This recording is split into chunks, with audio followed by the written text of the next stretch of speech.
আর মাত্র 13.5 ঘন্টা পর অনুষ্ঠিত হতে যাচ্ছে ত্রয়োদশ জাতীয় সংসদ নির্বাচন এবং একই সঙ্গে দেশের ইতিহাসে প্রথমবারের মতন একই দিনে গণভোটও কিন্তু অনুষ্ঠিত হবে। অর্থাৎ এর আগে যে 3টি গণভোট হয়েছিল সেটি কিন্তু মানে আলাদা আলাদা দিনে হয়েছিল, কিন্তু এবারই প্রথম একই দিনে মানে সংসদ নির্বাচন এবং গণভোট অনুষ্ঠিত হতে যাচ্ছে। এবং সেই জায়গায় কিন্তু আইনশৃঙ্খলা বাহিনী সহ নির্বাচন পরিচালনার সঙ্গে সম্পৃক্ত যারা রয়েছেন তাদের সবার পক্ষ থেকে কিন্তু যে ব্যাপক প্রস্তুতি নেওয়া কিংবা যে শেষ মুহূর্তে যে প্রস্তুতিগুলো নেওয়ার কথা সেগুলো কিন্তু সম্পন্ন করা হয়েছে এবং নিরাপত্তা ব্যবস্থা সেটি কিন্তু রাজধানী জুড়ে বেশ জোরদার করা হয়েছে। আমরা এই মুহূর্তে আছি রাজধানীর কাকরাইলে Wills little flower school and কলেজের সামনে। এখানে আপনাদেরকে যদি জানাতে চাই, এখান থেকেই কিন্তু ঢাকা ৮ আসনের বিভিন্ন কেন্দ্রগুলোতে নির্বাচনী সরঞ্জাম পাঠানো হয়েছিল। তো তার সামনে এখনও পর্যন্ত আমরা দেখছি যে পুলিশ এবং র্যাবের সদস্যরা বেশ সতর্ক অবস্থানে রয়েছেন।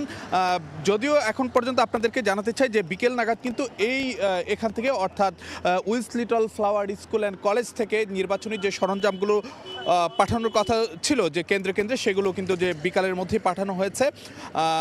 কিন্তু তারপরও যে নিরাপত্তাগত যে দিকগুলো রয়েছে সেগুলোর জন্য কিন্তু আইনশৃঙ্খলা বাহিনীর সদস্যরা এখনও এই জায়গা সহ মানে রাজধানীর বিভিন্ন পয়েন্টে বেশ সতর্ক অবস্থানে রয়েছে। আরেকটি বিষয় যদি আপনাদেরকে জানাতে চাই, আমরা কিন্তু বেশ কয়েকটি কেন্দ্রেও গিয়েছিলাম কেন্দ্রের সবশেষ প্রস্তুতির জন্য। তো সেইগুলোও কিন্তু আমরা যেটি দেখেছি যে কেন্দ্রগুলোতেও সবশেষ যে প্রস্তুতিগুলো সম্পূর্ণ করার কথা রয়েছে সেগুলো কিন্তু শেষ করে নিচ্ছেন প্রিজাইডিং কর্মকর্তা, সহকারী প্রিজাইডিং কর্মকর্তা সহ নির্বাচন পরিচালনার সঙ্গে সম্পৃক্ত যারা রয়েছেন তারা। আমরা যখন নির্বাচন পরিচালনাকারী কর্মকর্তাদের সঙ্গে কথা বলছিলাম অর্থাৎ প্রিজাইডিং কর্মকর্তা সহ অন্যদের সঙ্গে, তখন তারা বলছিলেন যে মানে সেনাবাহিনী, বিজিবি, পুলিশ, র্যাব সহ আনসার এবং অন্যান্য যে আইনশৃঙ্খলা বাহিনীর যে সদস্যগুলো রয়েছে তাদের পক্ষ থেকে তাদেরকে আশ্বস্ত করা হয়েছে যে কোনো ধরনের সহায়তার জন্য আইনশৃঙ্খলা বাহিনী, সবকটি আইনশৃঙ্খলা বাহিনীর সদস্যরা তারা কিন্তু যে প্রস্তুত রয়েছেন।